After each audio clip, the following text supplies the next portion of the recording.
Welcome to episode 4 of Over the Bar. If you're a modern Canvey Rugby Club player, you've probably heard about the Welsh boys who come down from the land of our fathers and invaded Canvey Rugby Club and took the Essex League by storm. Today, 2 of them have made the same journey to tell us their story.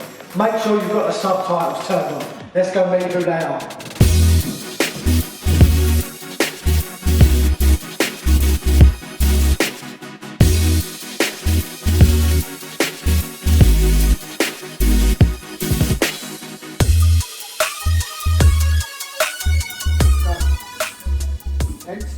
Welcome back to Canvey Rugby Club.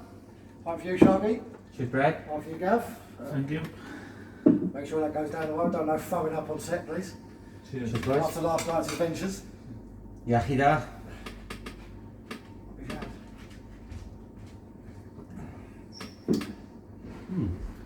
That tastes good today.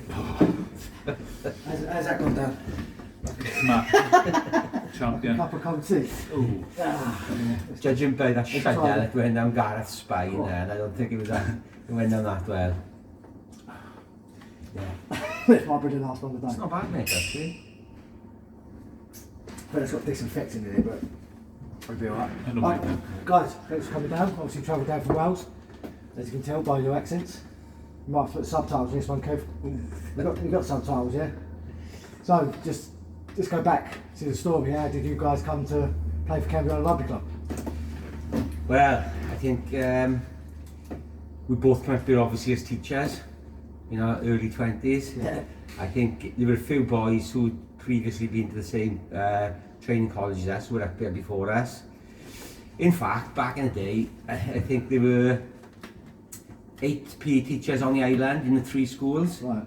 And the 3 heads of department were Welsh. Yeah. You had Alan Evans over at Cornelius, Robbie at Furtherwick, and Vernon at Castleview. Yeah. So Gareth and I were Vernon's lieutenants over at Castleview. You had Steve Thomas and Martin Isles, 2 Welsh boys, were with Robbie down at Furtherwick. Yeah. And then for some reason you had this North of England guy, Howard I think his name was. He might have played for the club once No, or I don't twice. think he did. But he was over I at Cornelius. I don't remember him. No, there's no photos, no evidence, no, I don't know. No, So, no. He came down before me. Yeah. He was down here for a year and he just came back. He said, "Do you want to come and work in Essex?" yeah, I'd never been to Essex. No. I didn't know anything about it, but I was just ready to make the move. Yeah, I was ready to earn some money. And to be honest, I was a bit fed up with Welsh rugby because I had played for Cardiff Met, which is a good standard. Yeah. But we were all young, and Yeah. on a bi-weekly basis, we had the shit kicked out of us. yeah. And it's nice to come to a club where we were kicking the shit out of Other people, yeah. So, you know, is that straight from college? You went straight into straight from university, went straight into Yeah, teaching? straight in, yeah. And I when I came up, we had a house up in Rayleigh, right, and a couple of lads that I lived with, they were playing for Rochford, okay, so they enticed me over there. yeah, I think I had 2 games for Rochford. yeah. No offence to the Rochford boys. No, but plenty of offence. the first time I came down to Canvey Rugby Club, I knew this was a place for me, Yeah. and the rest is history. So the first people you meet as you come into Canvey Rugby Club, and then let's talk about them. Who, you step through the doors of Canvey, who greets you, and like, so what's your first impression of these guys? Your dad was a number 1 for me, mate, Yeah. and I'm not just saying that. Nah. Is tributes to him all around the club everywhere you look, isn't it? Yeah. And he was the heartbeat of the place, really. And then there were other boys like Mick Norris, Steve Cherry, who were big characters around the club there. And we just fitted in, really. Yeah. We just fitted in. It was like home from home, wasn't it, for us, really, I think. Certainly was for me. The culture is very similar to Wayne. Yeah. But one of the funny things, I'd like to reiterate what Sharky said, no, people like your father, Jeff Birder, Jeff, yeah. Mickey Norris, Kevin Gregory, Yeah. and we got loads to say on Kevin Gregory later, but I'm frightened. Yeah. You can cut them bits out. Yeah, Steve, Yeah. he gave me a row out there for not doing something right, Right. and I thought, you cheeky master, but I didn't say it. But No, just fault me. No, Yeah, no. just fault me. Yeah, he was a big lad. Don't do that. Do Yeah. it like this. Okay. So what sort of standard are you guys playing? like at that point? Was it a decent standard? Because everyone from Wales seems to have played for Wales at some point. I didn't actually. I backed that trend. I did have a Welsh student's cap, Yeah. but just the one. Yeah. But Gareth played a good standard. Yeah. But we were used to playing high standard rugby then in college. We played with some great players. We were playing with the likes of John Deverell, who's a British Lion, and Great Britain Rugby League player as well. Yeah. And you know, whole host of names we could go through really. Welsh internationals we played with. Yeah. So we weren't any good ourselves, No. but you know, we You played was, you with was good good players. players. You was good players, though, weren't you? You was good players. Not for us to say, really. No. Well, it's been said that you're a good player. So, if like sort of the standard of Canvey, what was the standard of Canvey at the time? Was it like a decent standard? Was it below your standard, or was it sort of standard you was comfortable It's playing arrogant for? to say it was below our standard. No, it's just But it was it was quite easy to play, you know, and we could do things which people at home thought were normal, yeah. and here they thought it was a magic trick. You know? Yeah. But you had a few players who were exceptional. Yeah. Like Kevin Gregory, he'd be in my team every time. He's just violent, Yeah. you know, and like but controlled violence. Yeah. He was great to play with, terrible to train against, Yeah. and he was. I thought he was outstanding. There were other people. It was mentioned the other day about Paul Hart. Yeah. What a centre, you know. He was big, he was fast. The only thing he didn't have was application. He just he could take it or leave it, you know. Yeah. I think we had an outstanding team really. I think we leagues had just come into operation. Yeah. I think we got promoted almost every year Right. that we were playing up there. We seemed to go up a division, and we just had some outstanding players. And I think boys were absolute raw talent, like Paul Hart, Paul Davis, Oh, yeah. you know, Jeff Bird was a great player. You had Munch on the wing, who was just on his day, he was unstoppable. And then when you had players to complement that raw talent, like Martin Isles, Mark Sexton, Yeah. Glenn Hale, outstanding player, and you had those boys who could just create a little bit of space, and then you put those talented boys into this, and they were just unstoppable. Wiggins would just tear the place up there, you know, both on the field and in the bar afterwards. So, do you remember your first games for Canvey? Do you remember against them scores or anything like that? No, That's a good question. couple of games I remember. I think we played Wasps third Right. and got absolutely obliterated. Just 60 odd points to nil. Yeah. And I did a lot of soul searching after that one. I was like, do I really want to play Yeah. this game? What have you got me into, Sharky? Yeah. But, Why have you brought me down here? There was other games like the Essex Cup semi-final against Woodford. Right. It was just they'd have to have killed us to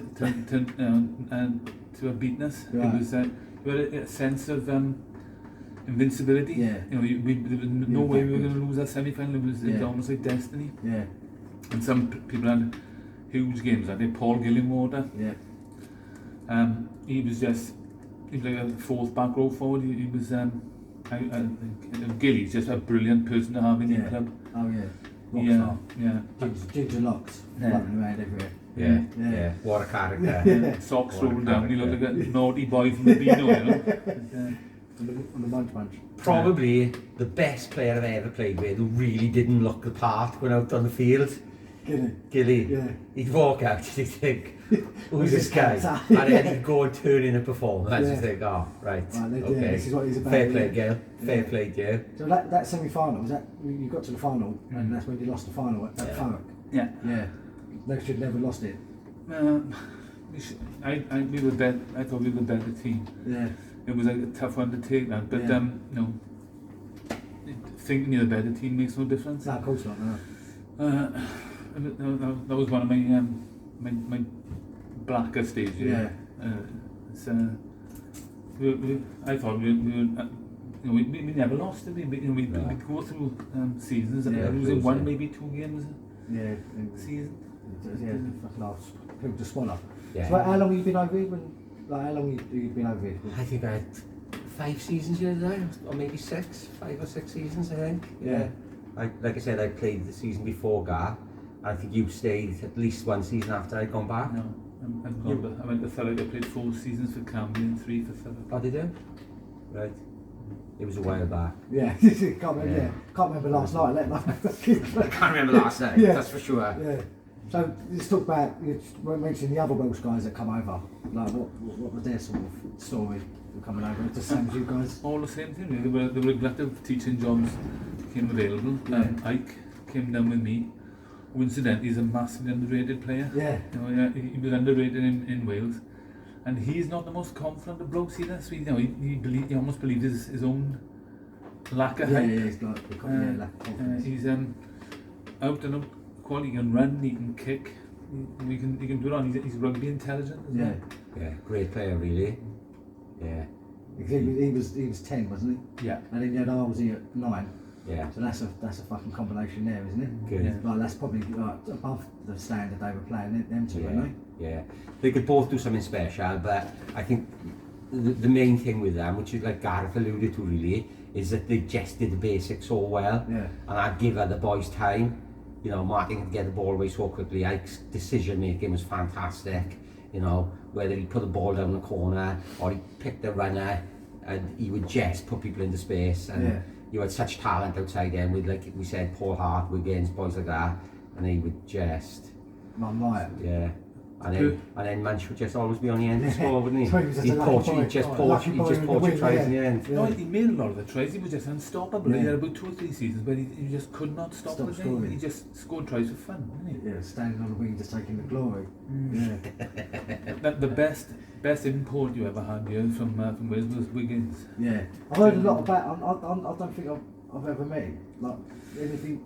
Can you tell me about him? Like a bit more. I could tell you loads of Yeah, go on, things. look, but, yeah. let's put a bit of a. Big fat farmer, Jeremy Evans. He's big now. Yeah. He's huge now. He looks like he's Sure, you eating. appreciate He that. looks like he's eating the older Jeremy Evans.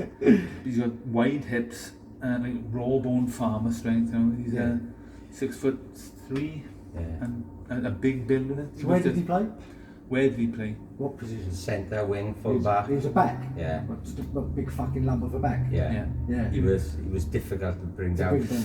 He lived with me when he first moved up here. He lived with me for a while, and I always remember getting a phone call from some Welsh guy on the phone saying, "Oh, I want to speak to Jeremy, please." And the guy sounded quite assertive, and it turned out it was Brian Thomas, who was the head coach of Neath, who were probably the best side in Wales at the time, and he almost begged Wiggins to go back and play for Neath. Really? And obviously. Wiggs had just started his teaching career up here. He was over in, was it Charlton School?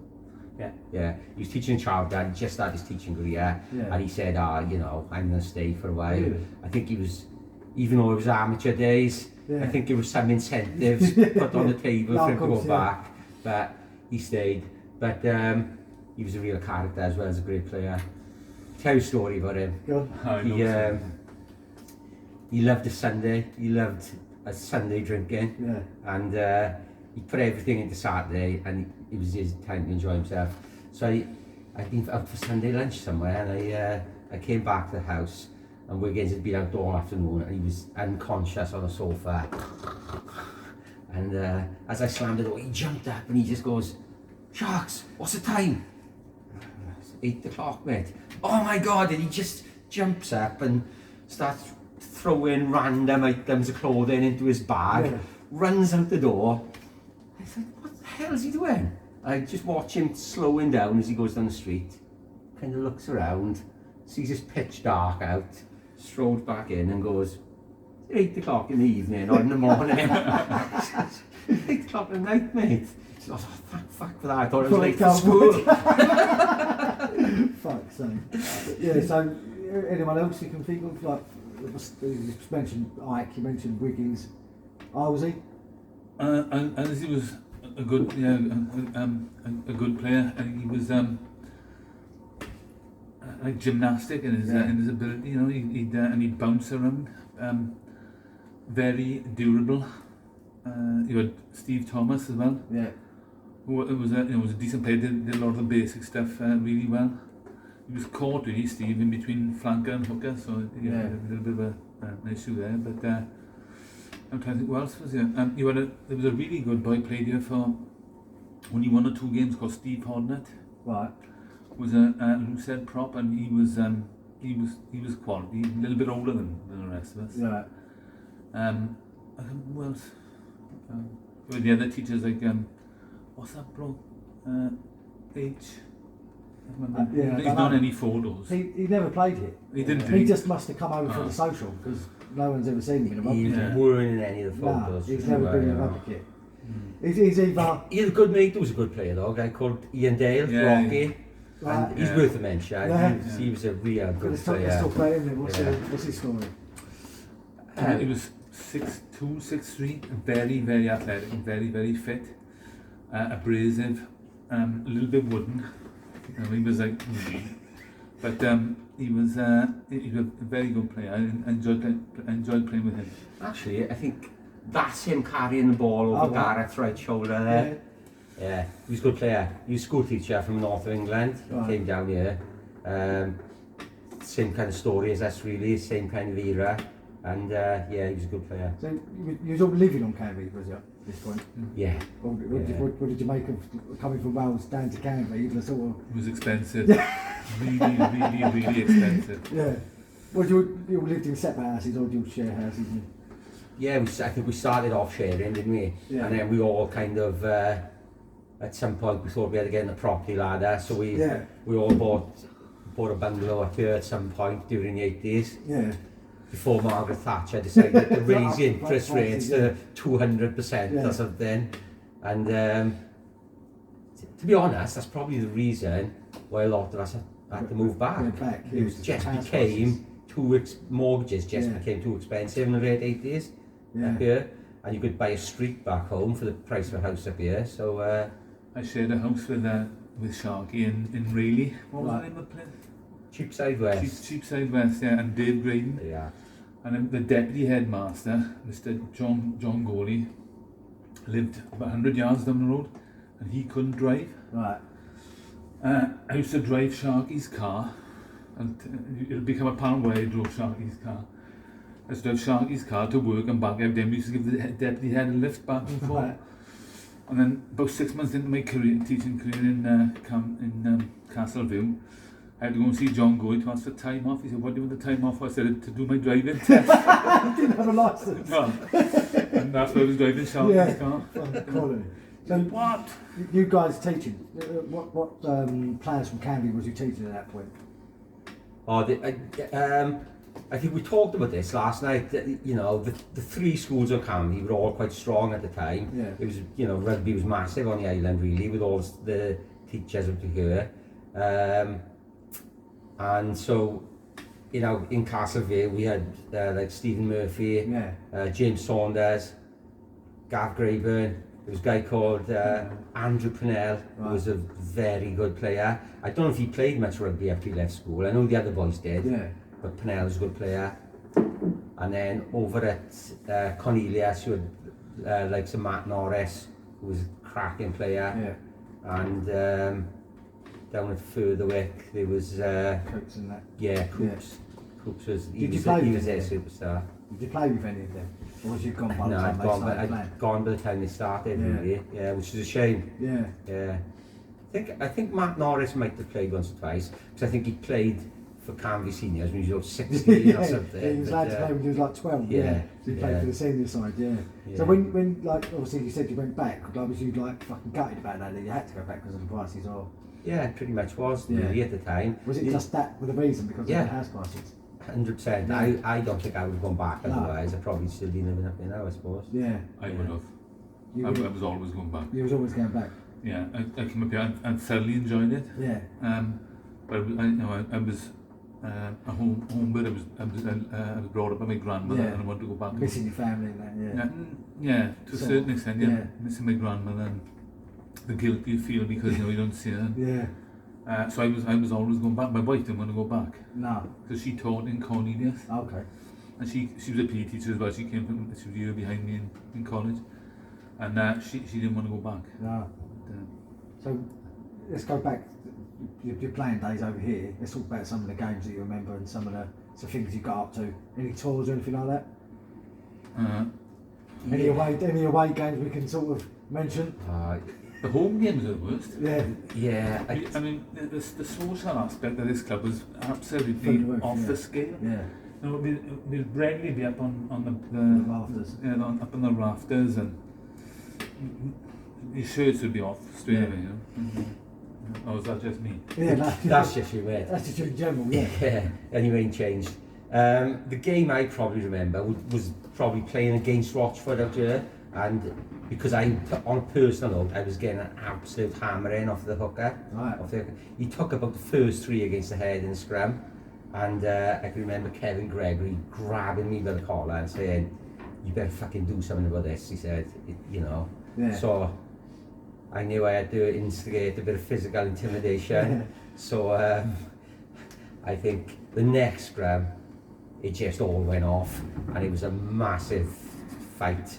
Like the fullbacks came running in, and it was just 30 blokes just swinging handbags and that, and yeah. So I can remember, I knew I'd start there. I could see the ref eyeing me up, so I just kind of went down.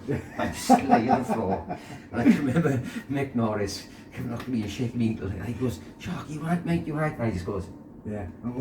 Yeah. Just no one just because I didn't want the ref sending me off, and yeah, it worked. We didn't lose another scrum, and we went on to win the game quite comfortably. Yeah. So yeah. Was scrapping like the common thing? Yeah, it was a different game in those days. Yeah. I think, you know. Seeing a red card wasn't as common as it is now. Like, it didn't come out. Red cards didn't actually exist then, did they? No. We didn't have red cards. No. You just It's your, something your name would win a book, or you'd have your marching orders. Yeah. But yeah, it was a different game in those days. Yeah. Obviously, you look at some of the players today, and I think they're such physical specimens now, aren't they? You know, and we were a lot smaller back in those days, I suppose. Yeah, you can see from the pictures, yeah. like, the physique of the players has totally changed. Isn't it? Yeah, It's like a more dangerous game now. Yeah. Because of the physique and the physique, power yeah. they've got, and the collisions are massive. Oh, yeah. But it was a dirtier, much dirtier Yeah. game. And did you enjoy that, you guys? Did you enjoy that? I did. Oh, exactly. I didn't have Vicky Norris, Paul Gillimore, and Kevin Gregory Yeah. behind me. So you didn't really have to worry about much. No. no. And I was always in between your dad and Vernon, Yeah. so they kind of looked out for me a bit anyway. Yeah, they looked after me. So, as you say, coming over to Canvey from Wales, like I say, that violent, physical sort of ethos that they've got, was it different, or was it the same? Was it? Did you like sort of click right in there? It's a different type of violence in Wales. I think. It With a lot of really nasty stamping. Yeah. You know, and the referees would let you get away with it, as long as you didn't win that way. If you shooed people backwards, they'd let you get away with it. I'd come off games in Wales covered in stripes, whereas here it was more about stand up and fight with people. Yeah, just a fisticuffs. Yeah. It was nastier down there, and More spiteful, do you think? yeah. Like cheap. Yeah, beats rather stamp- than- I think Yeah. when we came up here, that's what we were used to. So you Yeah. kind of brought that kind of attitude with you. I think a lot of the boys up here bought into it as well. Yeah. I think that kind of helped us become successful as a team as Yeah. well. We didn't get bullied up front very often. You know, we could hold our own up front. And Team used to hate coming here. Yeah. I mean, it must have been quite It's scary. intimidating, yeah. I saw Mickey Norris deliver the biggest head, but it's similar. He's got a big head anyway, hasn't he? So like that, and when he hit it, and the bloke was fraud. the vultures come on with stretchers. Stretcher, off he goes. Oh, he really it shocked me. And, Yeah. And Kevin was I know you want about Kevin a lot, but I thought he was a genuinely really good player. Yeah. And he was an absolute nightmare in training. And on the field, he was he took absolutely no prisoners at all. Yeah. Probably not best to talk about the one thing that happened, but you know, it was he wasn't dirty, but he was absolutely Hard, yeah. uncompromised, and sometimes, It's hard, yeah. you know, he'd come in with a swinging arm, and sometimes he would miss. Was it one of his own plans? To take your wig off. What was training like? As Gar just said, as long as you didn't team up with Kevin and Greg, you were Yeah. okay, you know. I enjoyed the training sessions anyway, to be honest, yeah. So there was no floodlights then. What was I think we had one floodlight, like a portable They used to floodlight. they used to didn't we? roll it out of the coach and set it up yeah, and the thing. we had one portable floodlight. But I always enjoyed the training So sessions. who was your coaches when you come over? Who was coaching the defence? It was the captain. There weren't no coach. It was just the captain. Kevin Lovell. Kevin Lovell did the first one, yeah. Yeah. Robbie Edwards did quite a bit as well. Yeah. He did quite a lot of stuff with us out there. And Alan, I think, you know, a lot of the senior boys were still playing like that for a lot of the time. It was just, you know, like I said, it was a family club almost. It almost felt like an extended family. It was all hands in. On a Saturday, we'd take it in turns to work in the bar, pull a few beers, wash the dishes afterwards. Wiggins wouldn't wash the dishes, you know. I was below him, yeah, he wouldn't do that. But he didn't mind working in the bar though. Yeah, exactly. Yeah, he never spent any money when he worked behind the bar. Yeah. But yeah, it was a real close-knit family feel. All the boys looked out for each other. We were playing mates and we were good mates, you know, during the week as well. We'd meet up for a few beers and stuff. So what was to go back to training, what was you actually doing in training? Because it's interesting to know, because like training's totally changed now. Well, Like, I tried to introduce, and I thought, right, let's bring Canvey into the new era, the new era, yeah. And I started doing different drills, and there were loads. I think there'd be about 30 to 40 people in there.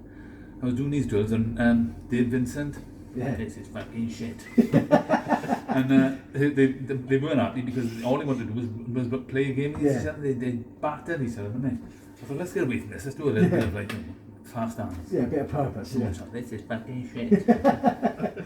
You guys actually got credited with some of the actual moves that are still in the first team, like the old double dummies and stuff like that. Can you, was that sort of you from your university playing days? Did you someone? That we wouldn't have done. I mean, that would be Mark Sexter. That would have Martin Hines. Yeah. You're interviewing the donkeys. Yeah. Their heads up our ass for most of the time. There's no skills. No, so do you remember when that sort of stuff was implemented? Like when Sexter brought it over, like? Yeah. He tried it for a long time, so even after we left, that he was allowed to do it. Yeah. When, you wouldn't let him do it. You guys are playing. chance, Yeah, that's too skillful for us. Yeah, Just run straight along. I think, you know, as we've alluded to it before, Mark was a great, you know, Mark Sexton, he was a great player, and he was a thinker as well. Yeah. So he would have moves up his sleeve, and he'd engineer ways to put the boys into space. And, yeah. Let's talk about the socialising over here, because that's probably the main part of what you remember. Like fuck the rugby, the social side of it. But what was that like? I was always elected to be the buzz chairman, and I think I used to be quite good at it back in the 80s, but it was a simpler game then, shall we say. I came up here a few years ago for Steve Thomas's retirement game, and I played out there. That's the last time I laced my boots up, and it will be the last as well. But they asked me to chair the buzz circle in here afterwards. I was just totally out of my depth. The game had moved on the field and in the bar afterwards. I didn't know what the hell I was doing, so they sacked me straight away. What games did they play? I don't know, mate, they were too complicated for me. You play what is it? A chicken goggles? Yeah, the bunnies and stuff like that. But you know, the fine motor skills were just beyond me. And people moving different parts of their body that I just couldn't do. I was just like, you know. Okay, so that was planned for Canvey. As you said, you went back to Wales because of the house prices, and we blame the fucking manufacturer for that. 100%. So what did you do after you left Canvey? Did you go to Canvey playing rugby? Yeah, I played for a few seasons afterwards. Yeah, I played for a few local teams back home. I played for a team called Abertusug. That's hard to pronounce. Yeah, because I thought we get to as well. I thought you'd cough then. They were at the time they were a level below what we were playing up here really. They were Right. like what we call a junior union team in Wales. So I had a couple of seasons with them, I really enjoyed that. Yeah. And then a guy called Meredith James, who was a good player back in the days. He captained Wales A on a number of occasions, and he enticed me to move back up a level. So I played for Rugby then, who were playing quite a good standard at the time. Yeah. I had a couple of seasons there. Dislocated my shoulder when I was 31. I took up football, I took up Sunday league football after that. Really? I thought, I didn't sleep for 6 months. I was never going to play to a ripe old age anyway, not down there. Probably would have up here, ironically. Yeah. I think, because we were talking earlier, we were running 4 or 5 teams at the time, and you could just slip down, you could still enjoy playing into your 40s and stuff, but you couldn't really do that down there. So when you moved back down there, sort of, did rugby change? Like, did you enjoy it as much? It was still nasty down there. I still enjoyed it, obviously, but it was a bit different. What did you do, Gareth? I moved back, played for the local club, which is a team called Canvey, who were a decent standard. Yeah. I went straight from playing into coaching them. Right. And we had an exceptional team, just all of the stars combined. And people thought it was to do with me, and it wasn't. I just had really good players. So on the back of that, a team called Canvey, then the Premiership. This was before the regions. They were Premiership, so it was as high as you could go. And they phoned me up after coaching for 2 years in Canvey. I went and coached in the Premier Division in Wales. And like things that happened there were, we played Saracens in Vicarage Road. Right. So you're playing Saracens in Vicarage Road, and the head coach who comes up to talk to me is Rudy Strowley.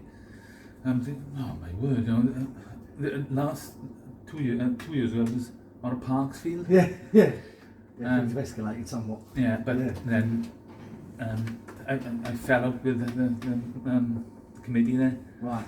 And I decided to walk. They were going to sack me, but I decided to walk and sue them for constructive dismissal, which I went. Really?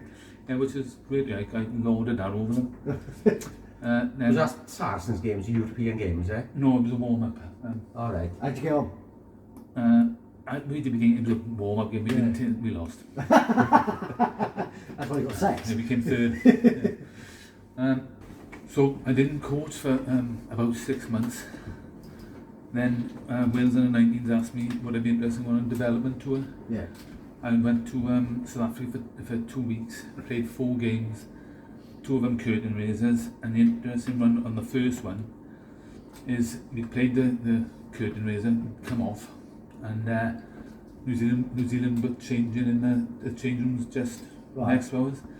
So as I'm about to come out, I've just had a shower, I'm about to come out to take my seat, and the bloke says stop.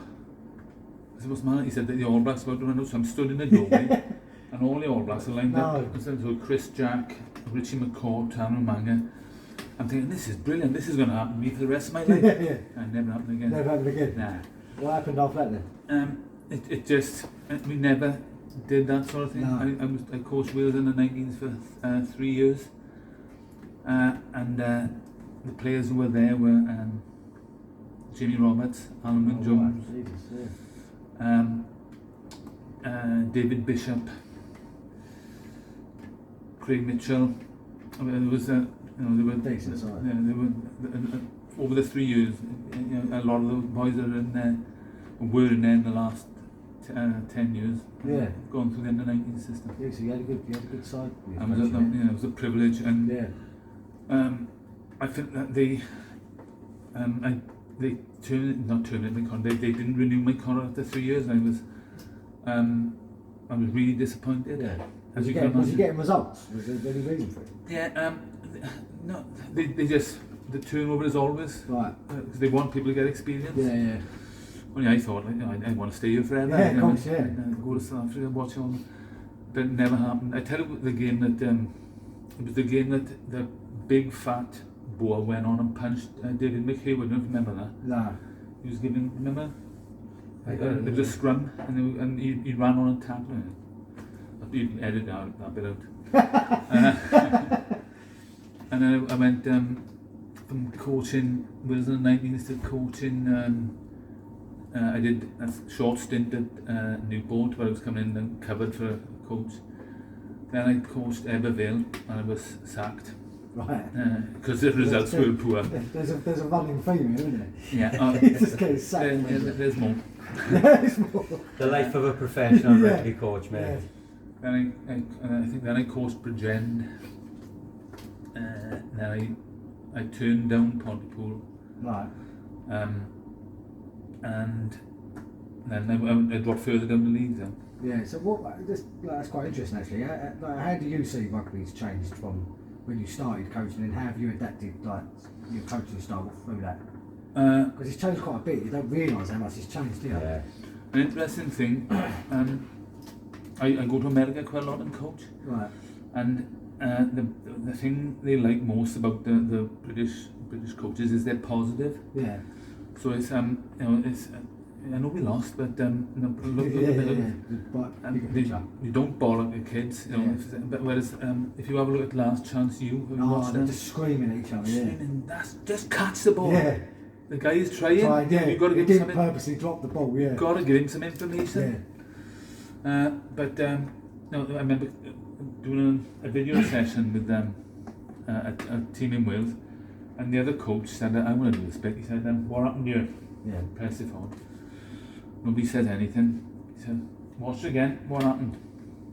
"You missed a tackle. Next." No, it's no information. No. But yeah, so you but when you're coaching and you're hot, everybody wants you. Yeah. But when you start to slide, your phone goes quiet. Yeah. But that's part of the code. I'm 57 now, so it's it's the big thing is, but when you're on the way up, you're hungry for information. How can what can I implement from this? What's the latest defensive techniques? The latest attacking policies. Yeah.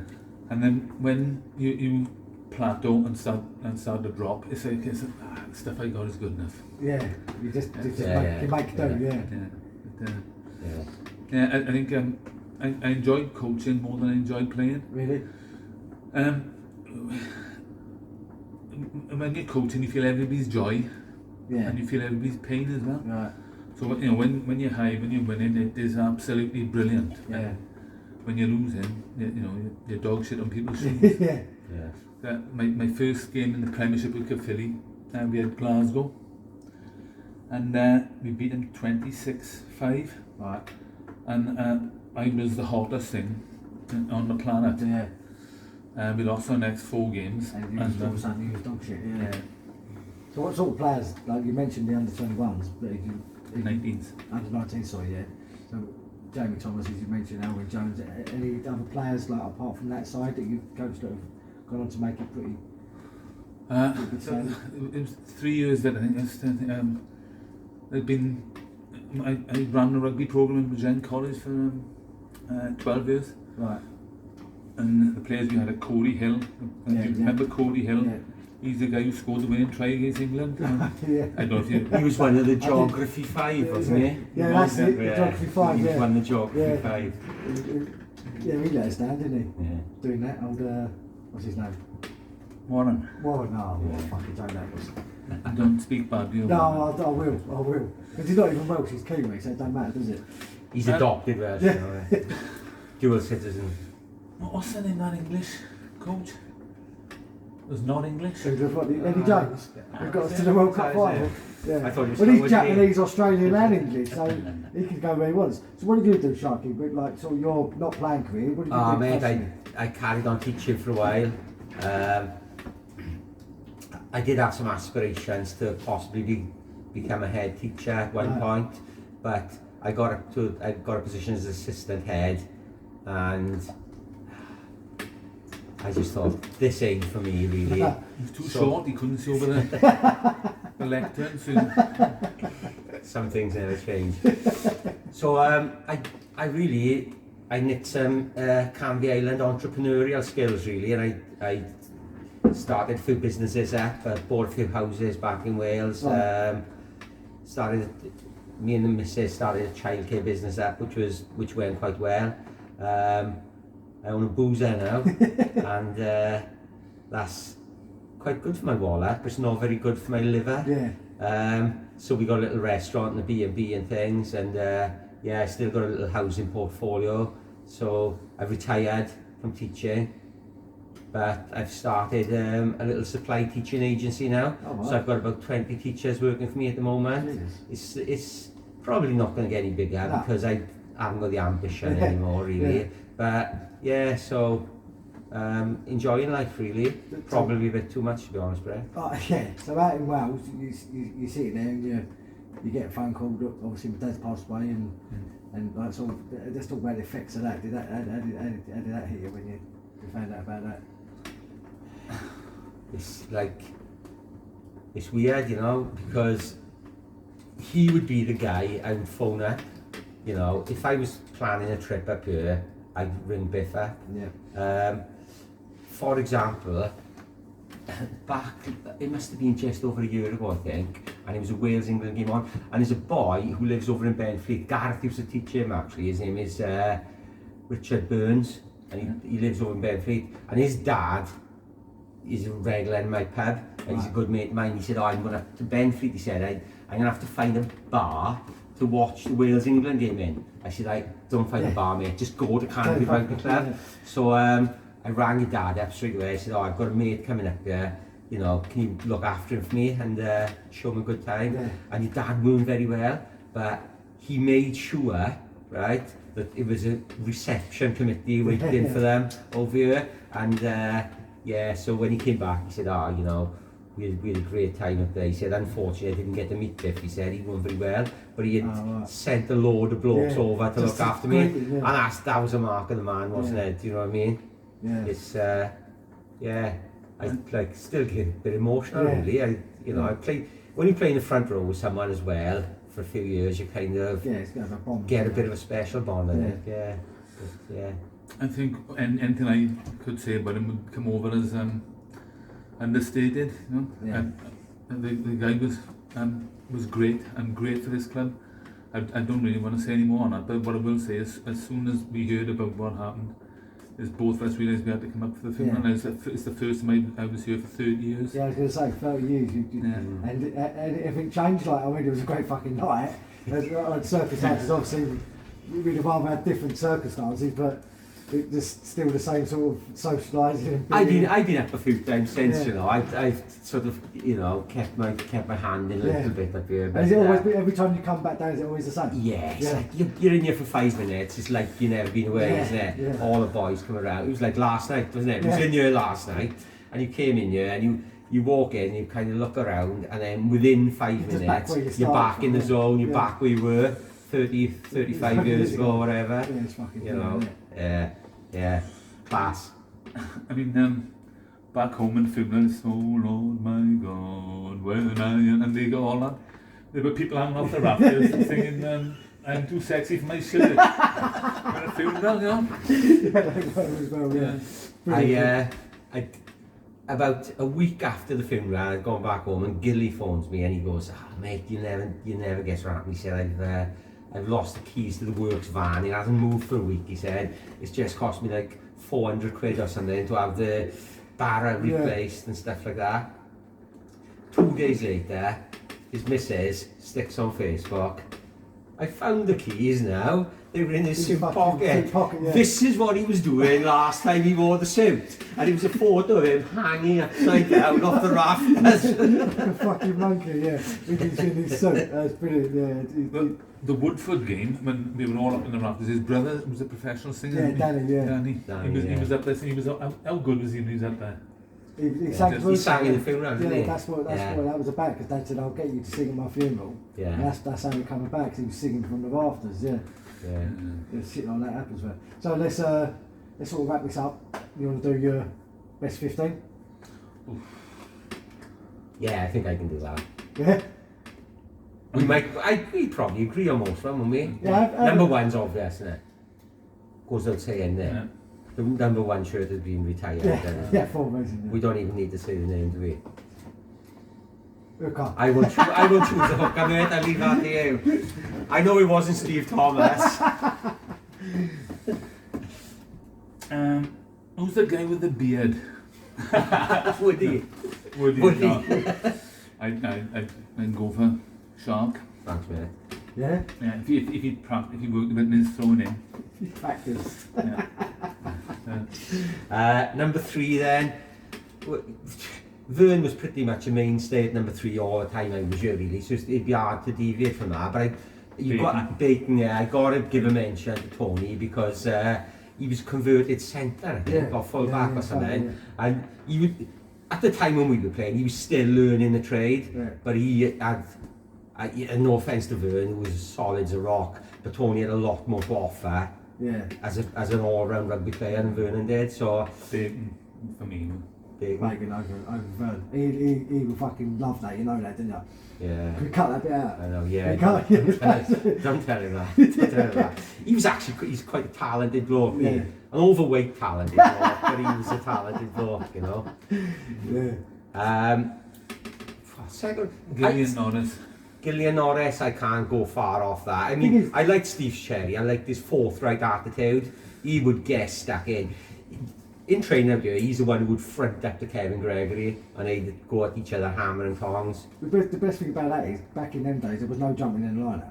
So you didn't have to be a lot You didn't have to lift anyone. No. The interesting thing there is, if you went to that photograph on the wall, he stood next to me, he looks about 4 inches tall, he's standing on house bricks. He took 2 house bricks out for the photograph. He just coming down sticks around with you. Yeah. I think you're probably right. If you had, it's a difficult decision, but you'd probably be. Gilly was a great player, and you couldn't leave Mick out really. Who are we leaving out there? Who are we comparing him to? I think out of the 3 of them, probably Steve would be warming the bench. Gillian and Mickey Norris would definitely be mine. Yeah, that's a big front 5. Yeah. Back row. Kevin Gregory. And Gareth, that obviously has to play. Yeah. And I think before Gar came up here, there was a guy called Di All Black who played here for a season, and he was a really good player. He was in New Zealand there, he was a really good player, but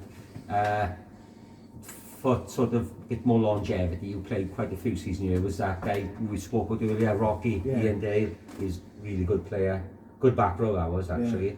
So just going back to you, Gaff, actually, they said last episode that you was doing turnovers and things before they was even like a thing.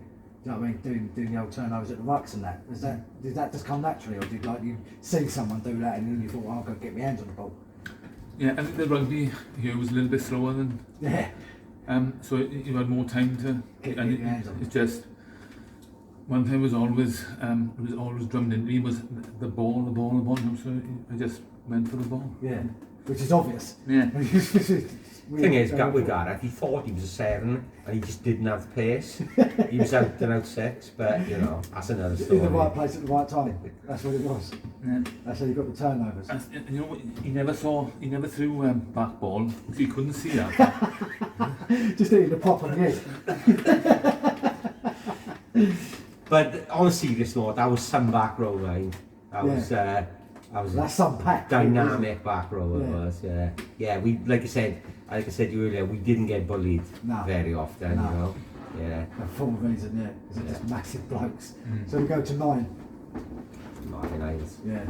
Look. This is going to be from the Welsh, isn't it? It was no He's English. He's from Kent. Yes, actually, he came to Cardiff to live when he was 18 or something. Oh, and then he just adopted, I don't think there's any competition there, was there? Who else were the 9s at the time? Paul Davis, but he could play anywhere in the backs, couldn't he? Paul Davis, which we come on to, I'm sure, was an outstanding player. Roger Birdow was a 9, wasn't he, I think? Yeah. I think he played second team 9 quite a lot. Yeah. He was a decent player, but he, you know, I'm sure Roger would agree Martin Isles was a class act, really. Ike. Yeah. And Milliam said, like, nobody to come close, really. No. The rest of the team is quite difficult to pick, actually. Inside centre. Well, you got Jeff Birder, you got Glenn Hale. Yeah. Paul Hart, or you more of 13. Yeah. You know, Wiggins. Wiggins could have played there. Oh, it's like, I don't know. Come on, you've got two. I go, You're Glenn, I going go out. for 12. I go Glenn Hay. I thought he was another sort of first receiver option. Yeah. If any one of those backs could have played 10 for me, it would have been. Yeah. When he's If not you crying. weren't such a car Yeah. horse, you'd have been a world beater. When he's not crying, he's after some rugby player. Yeah, I thought he had like lovely hands and stuff. He had a kicking game. Yeah. He could do it all. The only thing he didn't have was pace. He couldn't watch the end of The Last Samurai, could he? He flames it. Just tears coming out, yeah. Yeah, I Glenn for me, I think, to be honest. Sorry? I suppose, but it depends where you're picking 13 as well. Then Yeah, complimenting each other, isn't it? I would go Wiggins at 12 and Paul Hart at 13. Yeah. That's massive, isn't it? You're Yeah. 2 6'3". Powerful running centre. Paul Hart's a definite at 13, I think. Yeah, so let's talk about Paul, because like, he was well retired by the time I'd come over here. Like, what's his story? Didn't give a shit then. Yeah. Raw power and pace. Almost unstoppable on his day. Yeah. Wasn't I don't know whether he played football or not, but he was one of those runners. You know, rugby players run in straight lines. Yeah. Whereas football players tend to glide and he could like he'd move his hips and people would they'd follow. Yeah. He wasn't elusive in the sidestepping way, but he was just very elusive in this way he glided, and he was able to spot people's balance and pick and get them off balance, and then very good player. So what's that? That 12, 14, 15, 2 wingers. Well, see, I'd go Wiggins, but you've already picked in the centre. Yeah. Mention Paul Davis. Yeah, Paul Davis for definite. Yeah, I'll go Munch and Wiggins as my wingers, right?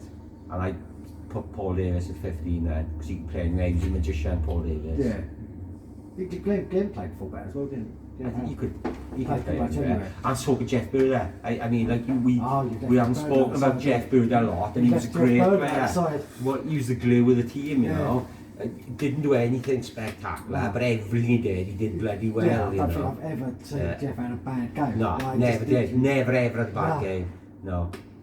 It's strange, Jeff, isn't he? Because he doesn't, you know, he talks. He doesn't, but there's menace in him. Yeah. Deceptively strong. I've seen him cut people in half and you just think that bloke who just doesn't say a word, he just goes about his business, he goes about it hard, yeah.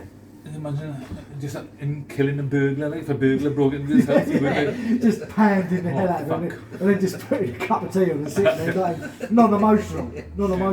Yeah. Sharon would be having the drama, and Jeff would just be having the cup of tea. Dealt with it. where's the burglar? He dead. He's dead. Put the kettle on. Now guys, that's great. Thanks for coming down, obviously, like, all the way down from Wales. Great chat. Nice to see you again. Obviously different circumstances this time from last time, but that's what we want. But thanks for coming down and thanks for the chat. Cheers, very mate. much. Awesome, Thank thank you you for having me. very much. Cheers, mate. Thank you for watching this episode of Over the Bar. I hope you enjoyed it. Please subscribe to our YouTube channel. Check us out on Facebook, Instagram or Twitter. Or if you'd like to go to our website, details are here. If you're a part of the rugby community and would like to be interviewed by Over the Bar, leave a comment below. Thank you, and I'll see you on the other side.